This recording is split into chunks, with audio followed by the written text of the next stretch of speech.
Hey, I'm Olivia. Hey, I'm Jesse.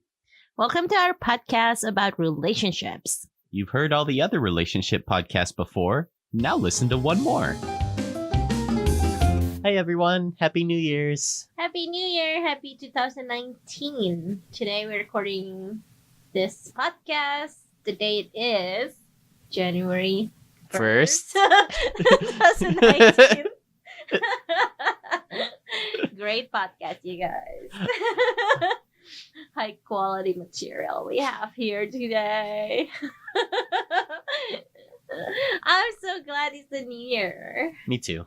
Oh my god, 2018 was just so crazy. It felt like Hunger Games. Like Hunger Games Part 1. Because it was just like so crazy. I'm so excited for the new year. Yeah, me too. What are you excited about the new year, Jesse? The new year? I don't know. I never feel like resolutions are really a thing. People should always be trying to get better and stuff. But I don't know. It still feels kind of like an opportunity to start over in places where you want to improve on, It's the way it feels to me. I agreed. I felt that going into 2018, I was like all about like, oh, I want to be all about love and loving people. Fuck that. But, turned out to be, it's more like 2018, I felt it's more about like self-love. So yeah, I think 2019, I'm ready to be like, all about like loving others and, receiving love. But also, wanting to be more consistent with this podcast, because I know like a lot of people love listening to us. And I feel that, we should make a target, like, probably upload minimum once a month. That was our goal when we started. It's just hard scheduling everything. I know. But yeah, we can try again to be more consistent, I feel. So, so our listeners, they will be like, oh, you guys still here? Yes, we're still here. So, what are we going to talk about today? I thought it'd be fun to talk about people's misconceptions about polyamory. Yeah, that would be fun.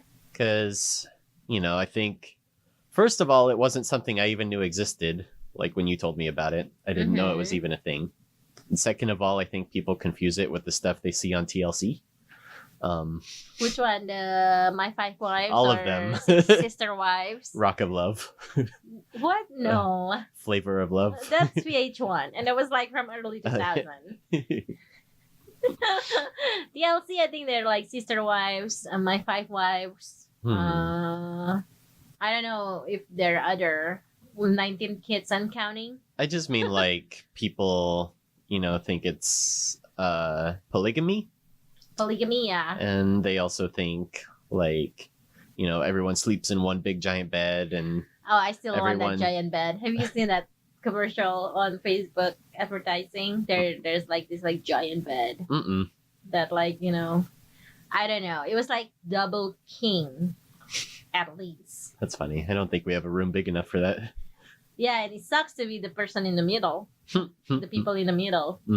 How, what's gonna happen if you have to go to the bathroom? You're gonna be like, excuse me, my bladder is full. It's funny. Oh, anyway, go back to I don't know. Is there any misconceptions that you know of? Oh, yeah. Well, I think, talk about like the very general misconception is that people think that polyamory is the same as open relationship, which is like, yeah, it's kind of like that, but the difference is, open relationship, it's not necessarily about loving the other person. Like loving multiple partners. And so sometimes people just think like, oh, you're in an open relationship, why don't you want to sleep with me? I was like, I don't sleep around with everybody that I know. I mean, I can, but I choose not to. And I prefer to, if I want to have sex with other people, that I want to be able to have that connection, you know? I think that's a good misconception to start with, is it's not all about sex, which, you know, especially here, like that's what for people first jump to as far as conclusions. They think that's what it's all about. That's what people think, you know, you have hangups about, but you know, it's a lot more subtle than that. Sometimes I think about it to myself, like, you know, when I'm at work and I was just bored, and I'm just like, you know, I wonder why people having such a hard time with sex in the relationship. Why is it when you sleep with someone else, you know, of course, granted, because you didn't tell the other person, right? That's a trust thing. That's cheating, not right? about the sex necessarily. Yeah, but like the sex, it seems like the big deal of every relationship, and I think that's what I feel people sometimes have misconception about us, is that, you know, they think like, well, they're just being poly because, you know, they want to sleep around more, They're or degenerates, or or you know, which we are. or one person cannot satisfy the other, you know. And I get that a lot, like on from the dating app, like, you know, because I have my profile and I listed that I'm polyamory, you know, I'm polyamorous, and people that not familiar with that, they would message me and they would be like, so is your husband cannot satisfy you? I was like, excuse me. Like, first, who are you? And second, I'm trying my hardest. Like, you know, I was like, why is it always have to come to conclusion that, you know, you are, you know, if you are seeking another partner, it's because you're not happy sexually. And yeah, granted, there are some people that become polyamorous or be in ethical non-monogamous or even in open relationship or swinging because, you know, there's like struggle in their sexual relationships, but not necessarily everyone like that. And, you know, I'm very happy with our sex lives. Yeah, you know, like, it's just like, that's the thing. Like, I'm just like, I guess it's mind-boggling to me. People always jump to conclusion that, oh, you must be, you know, that you're on Tinder, so you must be, you know, needed sex. And I'm just like, nope, that's the last thing I need from you. Well, it's such a focus. It's like all anybody thinks about, it feels like, with relationships. Like, it's the end all be all of everything. Yeah, and I feel that, you know, which is funny because people, you know, again, people think that, you know, I sleep around a lot, you know, with different people. And if I want to, you know, yeah, I will do that. I mean, you know, in our community, or even in the sex positive community, you know, there's like things like play party, and you can always go to the sex clubs, you know, and you can get that neat mat, you know, over there, if you really want to. But the thing is, like, you know, I don't need to, that's why I'm saying is like, I don't need to put myself on dating apps if what I'm looking for is just sex. You know, there's so many ways for women to pleasure themselves. And, you know, sometimes I feel bad too, because sometimes most women, they don't know that, you know. And so, misconception, yeah, definitely, that I get a lot when it's relating to sex is like from just people thinking like, oh, you know, you sleep around or you're a slut, and, you know, and stuff like that. And which is fine. I mean, like, I'm proudly to be a slut. You know, I mean, like, that's another thing. You know, like, slut shaming is not like something that it's cool thing to do anymore for me. Well, that's something you're gonna run into. I feel like being polyamorous and stuff, you have to really not care what other people think. Like, people are gonna pass judgments no matter what. Oh yeah, they definitely do. You know, and people always, not always. People sometimes, you know, always think that it's sometimes always think, good job, Olivia. It's okay. We know what you mean. But well, but sometimes that's how I feel though, because if I tell someone that I'm a polyamorous person and I'm married, first thing they ask is like, what's wrong with your marriage? Like, like why there's need anything to be something wrong when someone wants to open their relationship, when they want to, change their lifestyle. Not necessarily that needs to be anything wrong. And yeah, that's always mind-boggling to me, because then I have to explain myself. Like I feel like I have to be put on spot, and like I have to kind of like put my defense mode on and be like, there's nothing wrong with our marriage, Yeah, I think that's why I wanted to do this episode, is because you get questions like that, and it's just like, it feels like you have to explain yourself a lot. Yeah, of course. And I think because it's not I feel, it's not a sexuality thing. It's not like, I mean, yeah, you're bi, right? But nobody, well, maybe, 1% people will ask you like, why are you bi? It's kind of like those kind of things. Like, if they're like gay people or lesbian people, people don't really ask them like, why are you gay? Or why are you lesbian? Or why are you bi? But since, polyamory is more a lifestyle, they consider it as a lifestyle instead of sexual identity or, relationship identity. That's interesting. I mean, nobody ever asks monogamous people, why are you monogamous? Yeah. Like, in real life, like if that's the case, then we should ask monogamous people, like, why are you monogamous? So I know we're still like kind of new to things, but do you feel like it's something that you were born as, like you didn't have a choice, or do you feel like maybe it's something you chose to pursue, or maybe like half and half?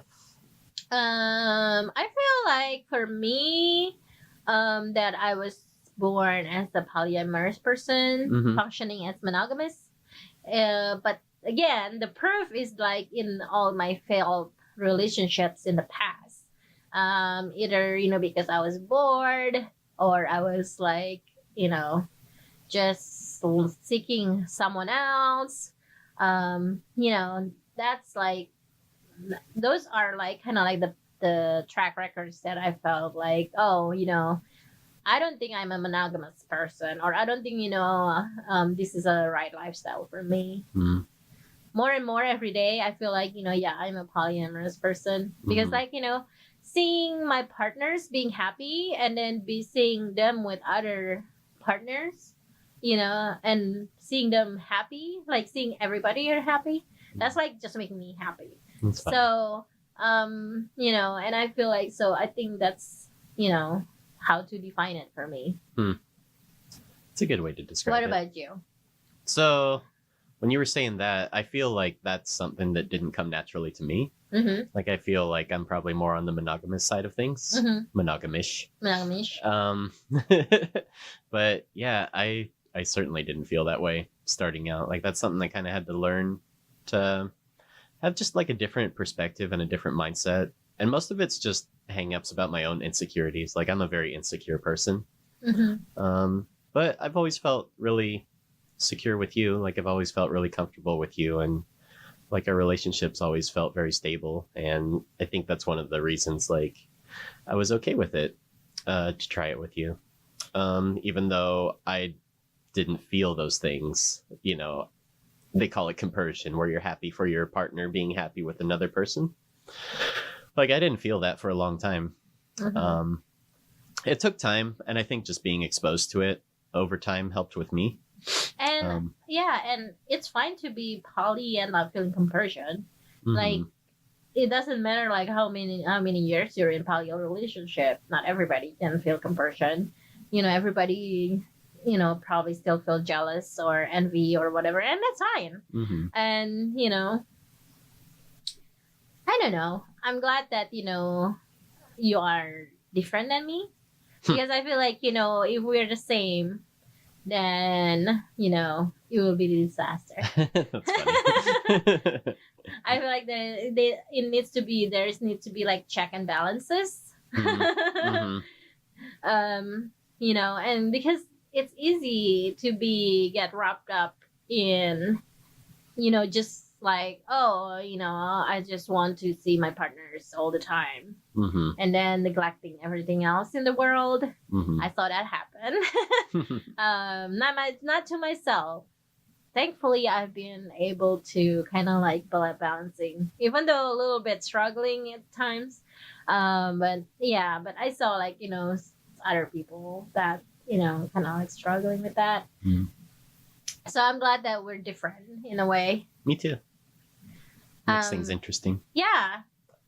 Another misconception is that, you know, I kind of like, the first thing people say to me, one of the first thing they said to me when they learned that I'm polyamorous is that, isn't it dangerous? And I'm just like, I don't know what you meant.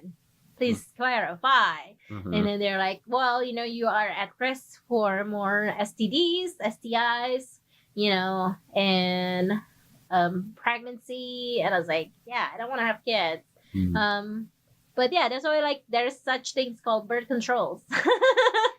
You know, birth control pills. And also, you know, that's why like for sexual activities, I always required all my partners, you know, to wear condoms. Mm-hmm. You know, there's no way that, you know, they're not gonna wear condoms.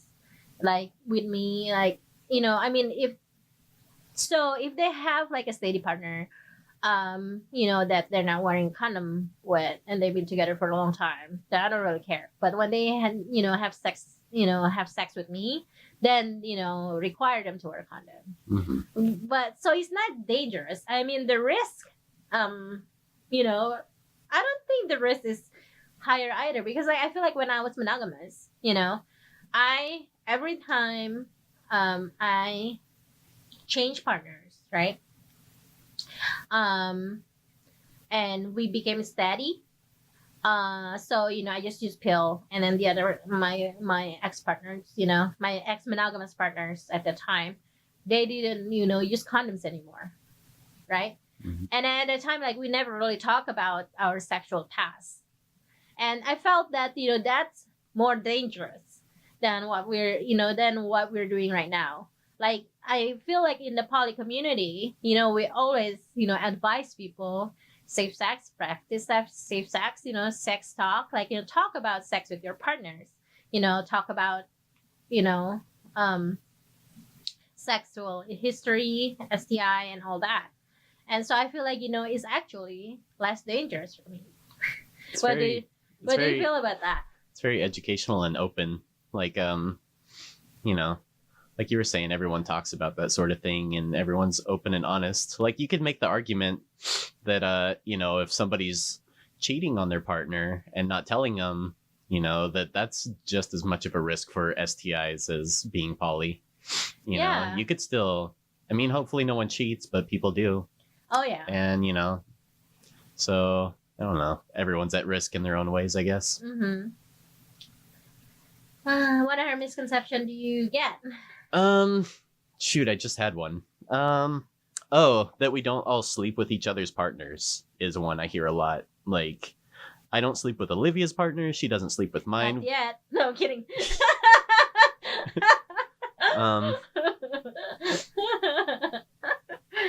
But like, I hear that a lot. You know, and everyone's flavor of polyamory is different. Ours, we date as our own people, you know? Yeah, but that's another thing. Like, it's hard to describe to the general public when, you know, they don't live this lifestyle.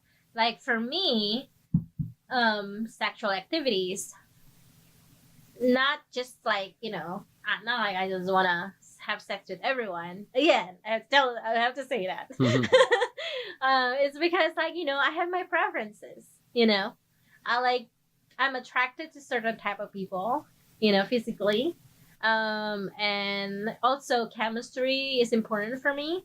And also, you know, intelligence. and sense of humor. Okay, yeah, I know. Like, right, just to have sex with me, like I have to like match all of these things to me. But that's why, like, I don't know. Like, we never like sleep with each other partners because we are attracted to different type of people. That's probably true. Yeah, that's why I was saying like everyone's different. Like, and some people, that is their goal, right? Is to find a partner that both of the couple can sleep with. Yeah, I'm straight as an arrow, so. Well, that's called unicorn hunting when you're looking for someone that can date both of you as a couple. And, it's kind of weird just because, you go into polyamory with like this goal in mind instead of just experiencing it for whatever comes, and taking each experience as it is. Yeah, and and in the polyamory community, unicorn hunting is kind of frowned upon, and it's not because we just like to pick on people, but sometimes when you're looking for a third person to be in the relationship, it's kind of follow that hierarchy, right? So you as a couple, you have a couple privilege, and you're trying to find the third person that most likely bi, because usually majority of these couples are a man and a woman, and so either they're looking for a bisexual woman or a bisexual guy to be their unicorn, to date both of them.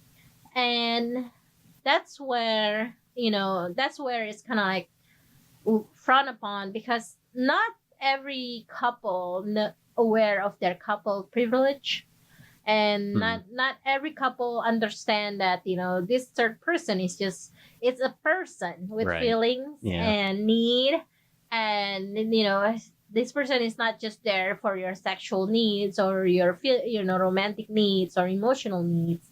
This is a person. And so that's why, like, sometimes it's kind of well, not sometimes, most of the time it's kind of like frowned upon.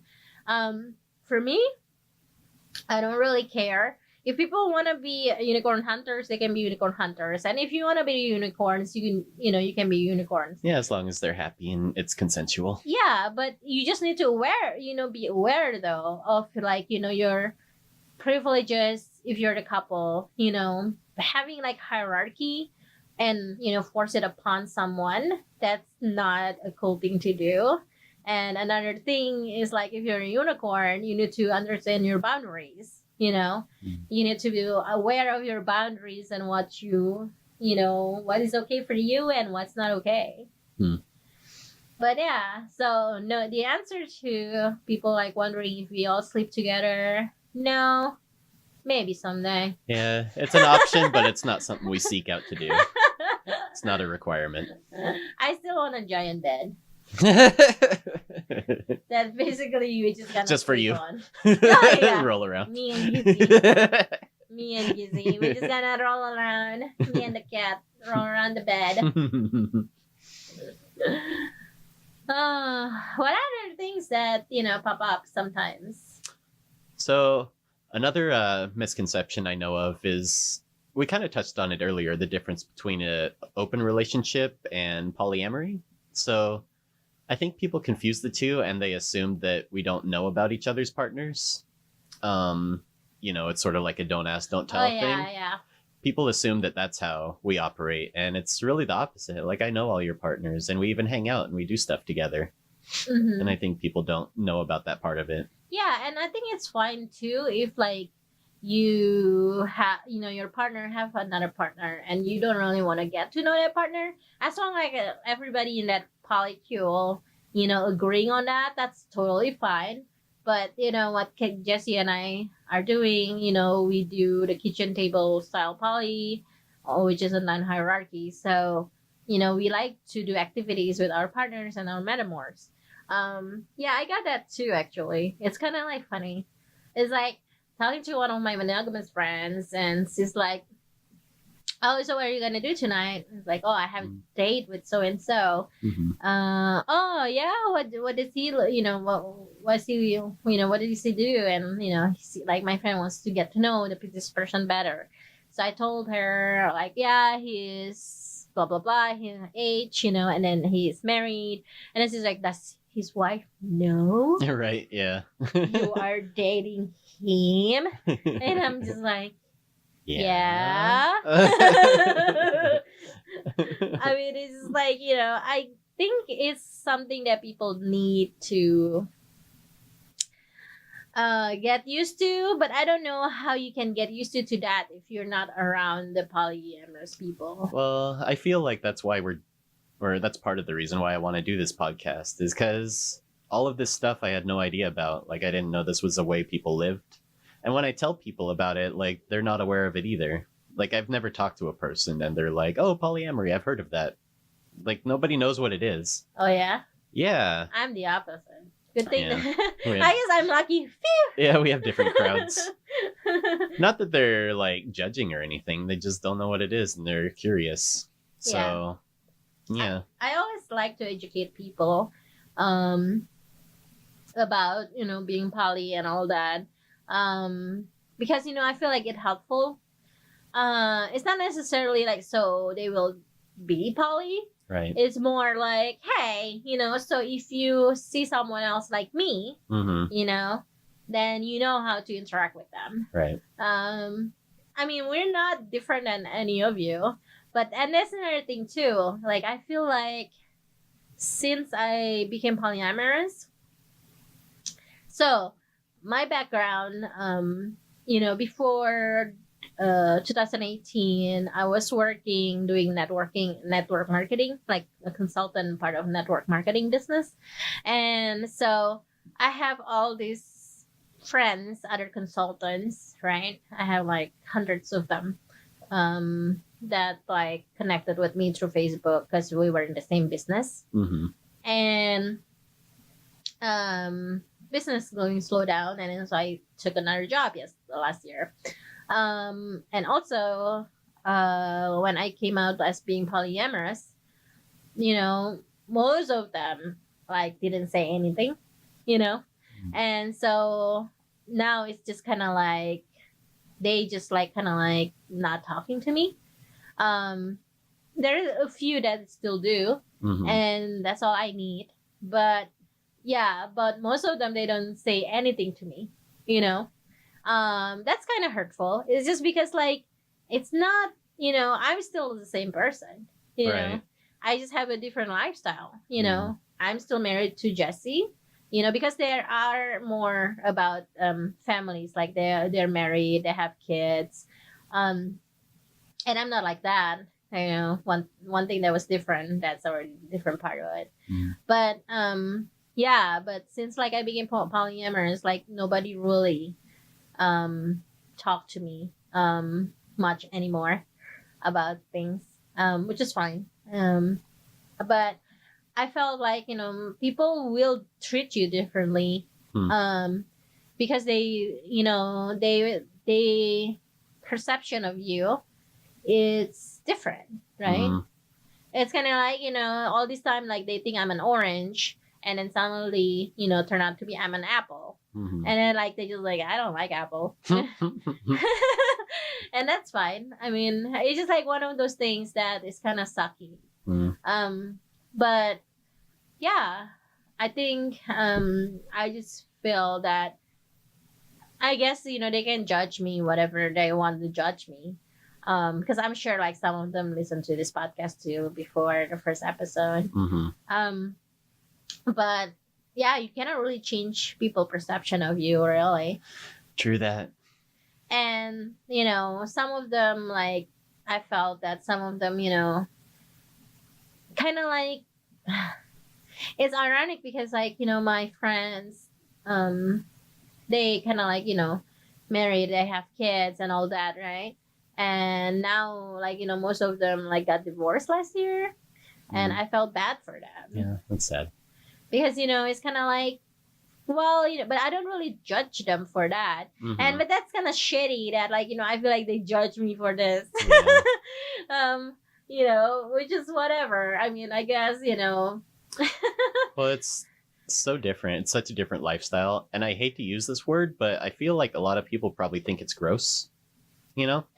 And I feel like that's a lot of people's problems with gay men too is not that they're necessarily Christian or anything. It's more like they just think it's gross. And I wish people were more honest about that. Well, it's fine to think something's gross and not want to be around it. But because and that comes also, I feel like, because our perception of sex is is all twisted. Yeah. I feel that the sexual things that people learn from, they learn from porn. Nothing wrong with porn. I love porn. Or even movies and TV. Yeah. Like Friends makes sex out to be this big thing on that show.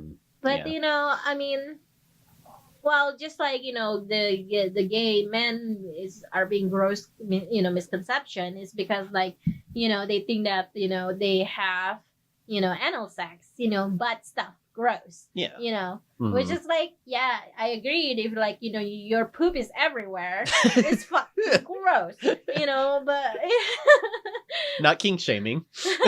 But, I never seen that. Like, I mean, like, nobody ever told me that, like, oh my God, like, I have sex with this person and suddenly his poops are coming out of his butthole. Have you seen, so there was this guy, it's been a long time, so I forget the story, but there was someone in Africa who was trying to make being gay illegal, like have a death sentence, I think, for being gay in Africa. Oh, yeah. I think I read that, but I don't remember the whole story. And he was putting on like a PowerPoint presentation, and he was saying like gay men eat poop out of each other's butts and stuff. Oh, yummy. Well, to them, that's the truth. Like, that's what they think we do. And it sucks. Like, that's, people just think it's gross. And, how do you convince somebody that something isn't gross? Like, how do you change people's perception of something like that? And same with, like, being polyamorous. Mm-hmm. People think, like, oh my God, she's sleeping with her husband tonight. And the next day, she will sleep with a different guy. Right. And again, that's, like, related to, like, the whole, STI and stuff, that people are so afraid of. Mm-hmm. And that's why I was saying, like, well, protection, man. Or people may think that it means you don't love the other person, Yeah, and that's another thing, too. Like, like currently, like right now, like, I have multiple relationships going on in my life. And, I have, a relationship with you.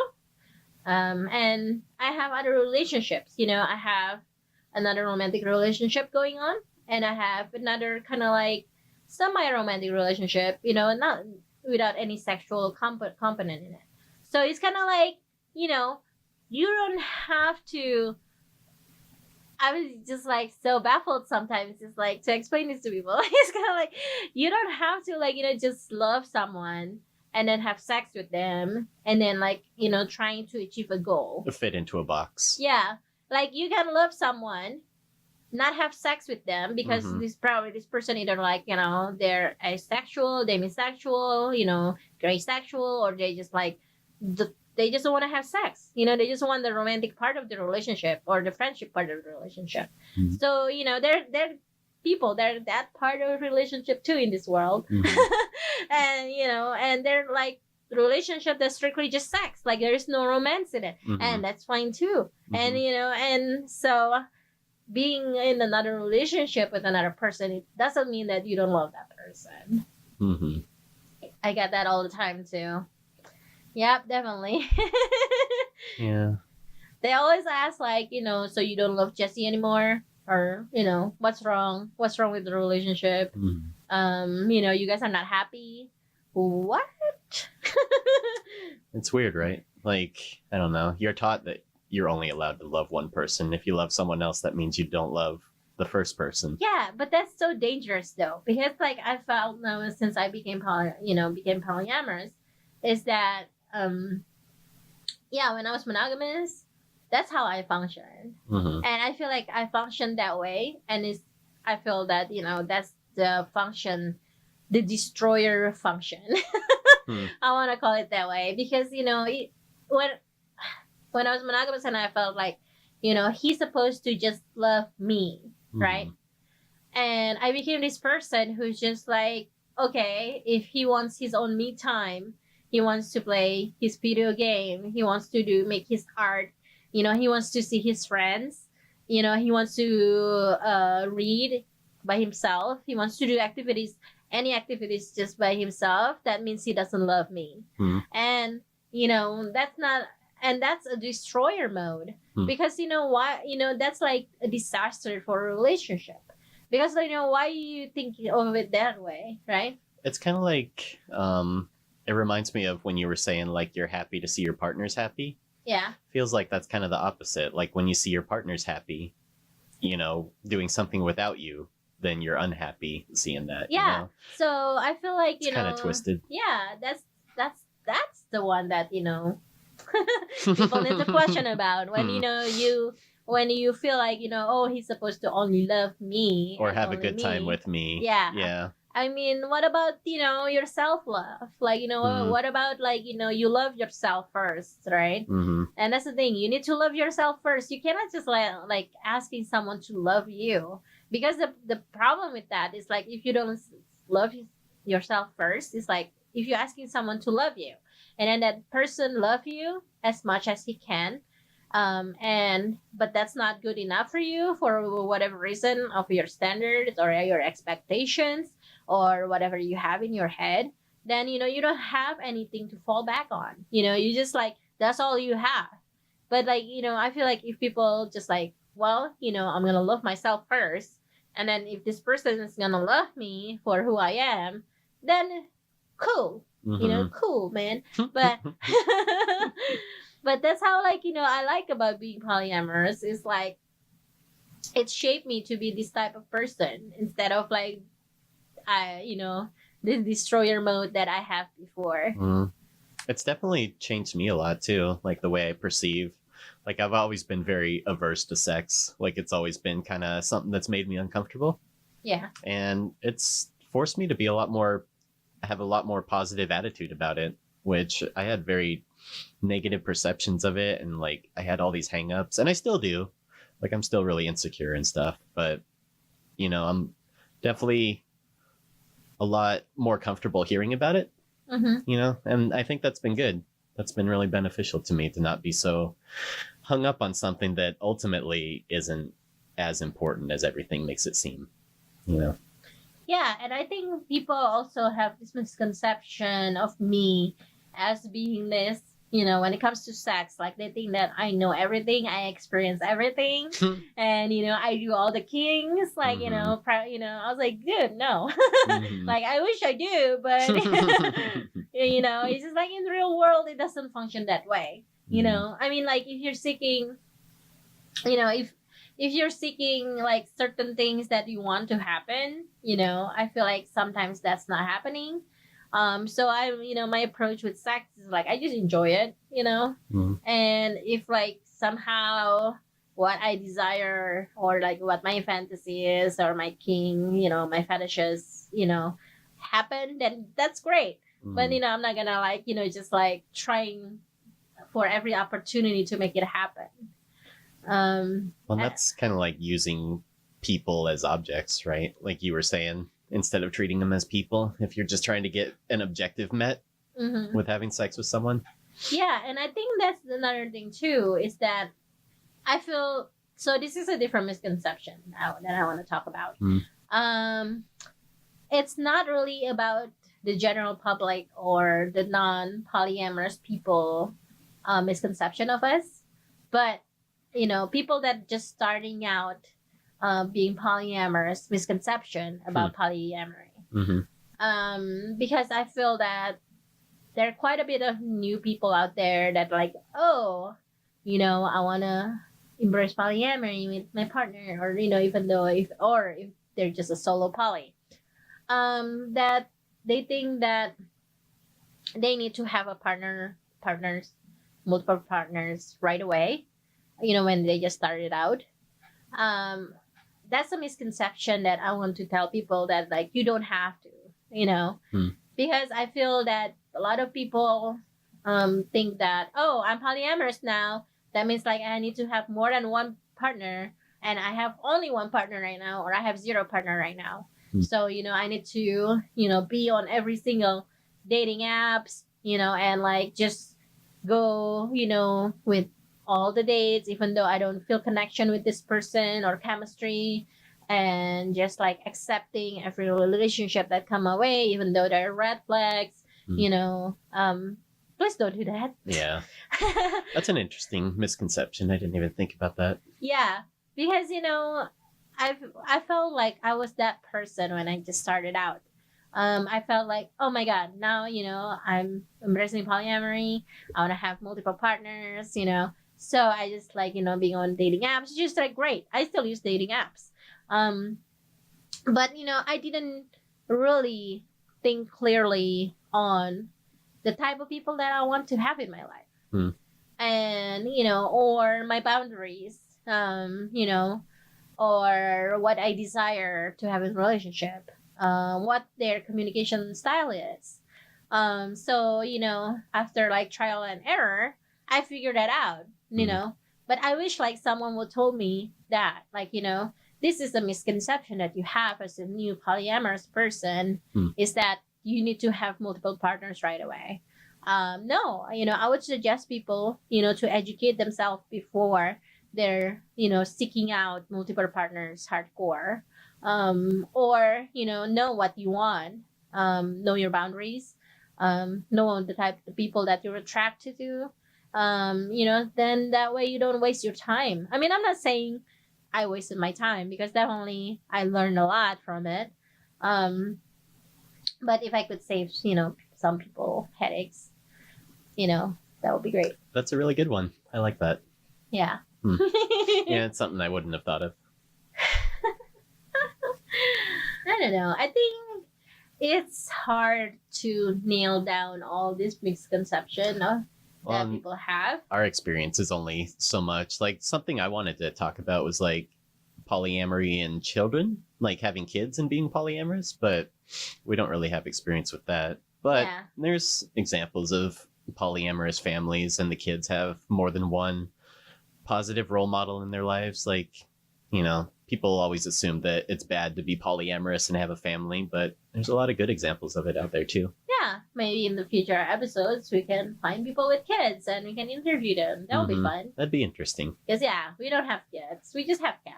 So if you want to know how to be polyamorous and live with a cat, we're the expert. It's pretty easy. As long as he gets fed, he doesn't care. And he became a polyamorous cat. Seriously. How do you mean? Oh, Gizzy? When we were monogamous, he was like so scared of people. And now like, since we're polyamorous, we have more people coming to our house to hang out and stuff. Yeah. He became like a social butterfly. Yeah. He was just like wanting to go on everybody's laps. That's funny. But he didn't ask for consent. We need to train him. But yeah, I think that's a good example. Like we were talking about My 5 Wives in another episode. All the kids are so like social. Like usually with kids I see they're really shy and don't like talking to strangers. In that family, because there's so many like people to talk to and there's always people around and it's very social, it seems like the kids are very well rounded and communicate very clearly.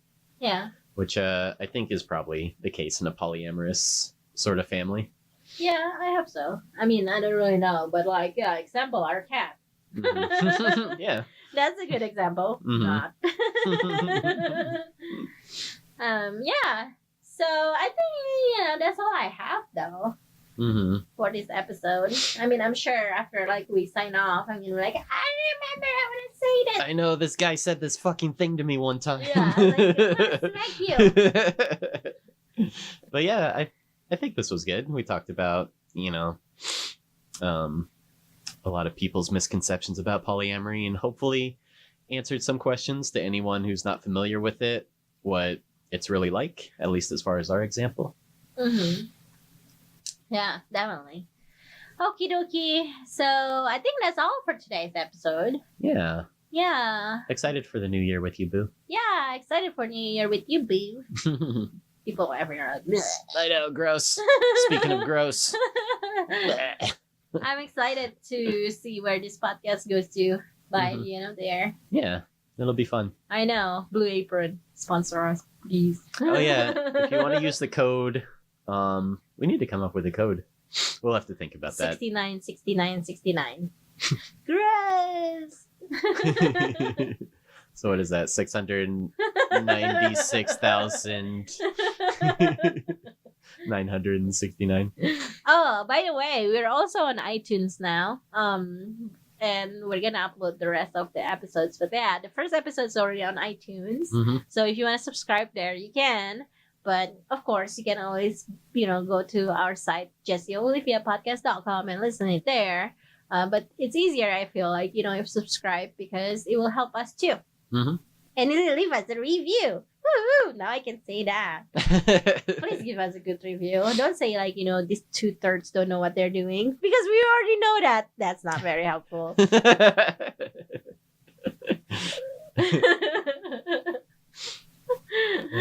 Okie dokie. So yeah, follow us on Instagram, Jessie Olivia Podcasts, I think. Yeah. I think so. We're also on Facebook, and with the same handle. The only thing we're not on right now is Twitter. So hopefully that will be something that we can put on this year too. So many goals for this year, you guys. Mm-hmm. Yeah, let us know what are your goals. If you're watching this on YouTube, leave a comment. Hit the subscribe button. Smash that bell icon. Yeah, smell that what? The bell icon? Oh, the bell Because icon. subscribing on YouTube doesn't mean anything anymore. Oh yeah, smash that bell icon. Can we get 10,000 likes? No. If we get 10,000 likes, Jesse will strip his clothes off. If we get 3 likes, I'll be extra happy. Okie dokie. Have a great day, everyone. Happy New Year's. Happy New Year. Hopefully 2019 will be your best year ever. Yeah. Yeah. Okay, signing off. Bye. Bye-bye.